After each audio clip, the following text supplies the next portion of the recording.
Hello, all you crazy Star Citizen fans out there. I am the guy with the face made for radio, SidAlpha, and I came to you to actually talk about something a little bit serious for a change. I shouldn't say for a change. A little bit different take on things than what I normally do in regards to the Star Citizen videos. See, a lot of the times you see me in relation to Star Citizen, and I'm usually either one way or the other. And very few of my videos am I actually in the middle. Most of them are either positive or negative. A few of them are more middle of the road, but a lot of them are also, most of them are mostly just informational.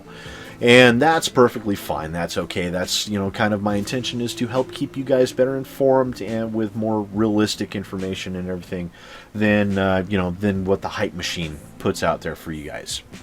And I was talking the other day. I have a new employee working for me, and he is also a Star Citizen fan.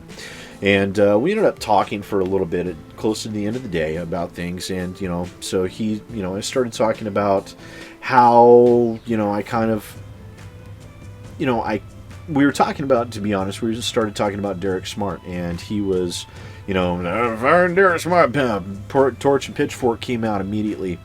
We started talking about things for a while, and through the course of the conversation, he did make a lot of interesting, good points. And some things that I know a lot of fans in Star Citizen have related in the past, but his take and the way he explained his thought process to me was interesting and fascinating. It was very refreshing. And because of that, I ended up sitting there thinking about a lot of fans who were feeling actually negative to the game. And hang on, guys, before you get pissed and start hitting that dislike button, hear me out, okay? This isn't a slam, all right? Okay, bear with me. You still with me? Okay. So, he pointed out that, a lot of people are starting to dislike the game and everything because they're feeling frustrated and because they're feeling, a little bit let down about the rate of progress and everything. Which, is I can see that. I can see, 3 years have gone by and this is all we got, fuck you, God, I'm buried, and all that shit. I can understand the frustration. I've related that frustration on behalf of those disgruntled people in the past, but I decided, we should really, take a deeper look at that. Why is that frustration there? Because as, a lot of people point out, well, AAA titles, you don't see anything for a long time and da-da-da-da-da-da, and then they just suddenly come out. Well, that's not always the case, but that's not necessarily wrong either. It is true that a lot of AAA titles are, developed behind closed doors, and they have to operate that way because of, intellectual property in the gaming world, as with every other large industry, is very, very important. If you don't protect your IPs, then, you will get consumed by the other entities out there. That's just the way it goes. So when you're dealing with a crowdfunded game, you can't be that closed-fisted with the IP like you can if you're developing and you're getting handled by a publisher and things like that. Of course, a publisher will also instill very strict deadlines on you. And in the case of EA, it's very evident when you see a game that is clearly been rushed out the fucking door, which is part of the reason why we see so many AAA games release in a deplorable state over the past couple of years. So, the crowdfunding is kind of an easing of the reins for the development company, and not necessarily a bad thing. Sometimes it can be, but not always. And the reason for that is because when you are put under a crunch of a deadline, you will just push something out, whether it's fucking finished or not. And I know, I feel the same way as a lot of other gamers do, just like they do with a AAA title, to where, yeah, we're going to delay this AAA game by 3 months. You don't hear that really happen much anymore. Like, at fucking all. The only exception is recently, I believe, BioWare pushed back the release of the new Mass Effect game to 2017 instead of the end of 2016 because they figured they just would not be able to get it finished by that deadline, and they wanted some extra time. And you know what? Just like with a lot of other people, I said, but you know what? You go do you. You know, I'm fine over here. I've got other shit to keep me entertained in the meantime. I will wait. If you need an extra few months to put onto the game to make sure that it's not a buggy, broken fucking mess, then by all means, please take some extra time. I will be here waiting when you are ready to present me with my new toy, and I will be thankful for you to take that extra consideration to make sure it is a more enjoyable experience for me. Thank you very much. That's great. Unfortunately, when you're dealing with a game that is in early access and a game that is crowdfunded on top of it, it's very much very different, because you're actually seeing a lot of these stages. Excuse me. Bear in mind, however, that you're seeing nowhere near everything. What you are seeing is the tip of the iceberg.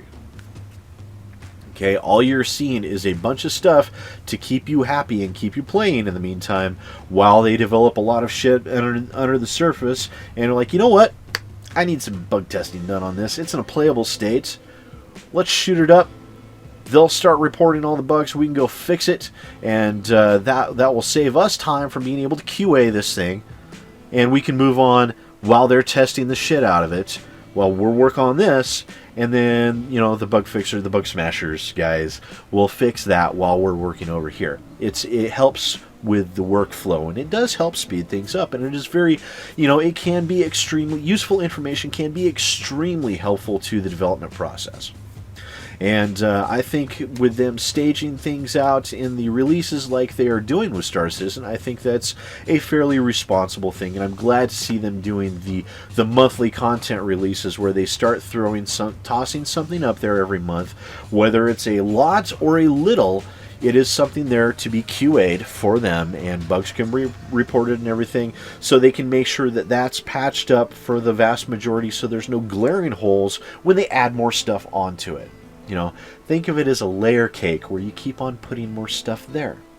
Now, a lot of people will get frustrated because it feels like, you know, between Alpha 2.0 and Alpha 2.2, it doesn't feel like a whole lot different. It really doesn't. You know, at its core, there's a huge amount of difference. There really is. But at the surface level, there is a certain lack of change. And so that will cause a lot of people to be frustrated, and they start getting disheartened. They started thinking, well, the game's never going to come out, because obviously, you know, there's no difference. It's the same, you know, shit. It's never going to come out. So that's actually the pitfall of having a visible process, having a visible component to the game. You know, it probably would be a little bit better if for Star Citizen, if they didn't have the test universe, but at the same time, then they wouldn't have a way to sell you ships, which, you know, but we're not even going to get into that topic too much, guys, because y'all know I think the ships are just basically ship porn, and, you know, I don't like them, and so we'll just leave that alone. We'll just go past that, because all I'll do is just piss a bunch of people off, so there's no reason to talk about it. It's just my opinion over other people's opinions, and an opinion is not necessarily, it's not a valid opinion in this case. It does nothing to support or detract from the argument. It's just a sideline. So with that, shit, I managed to sideline myself. With that, you know, that's why that's part of the reason, a very large reason why you see a lot of people getting frustrated. So it is one thing, you know, so that is something that I have to tell all those people out there that may start to feel disheartened and may start to feel disgruntled, is that, you know, if you're starting to feel like there's no meaningful work being done, just bear in mind that what you're seeing is a very small portion of a very large engine that is churning away. You have to remember that this company has a shit ton of fucking people working on this game. Hundreds of people working on this game. The development size of this game compared to, or the amount of people working on development of this game compared to the amount of people that develop other games is much, much, much larger, guys. It really is.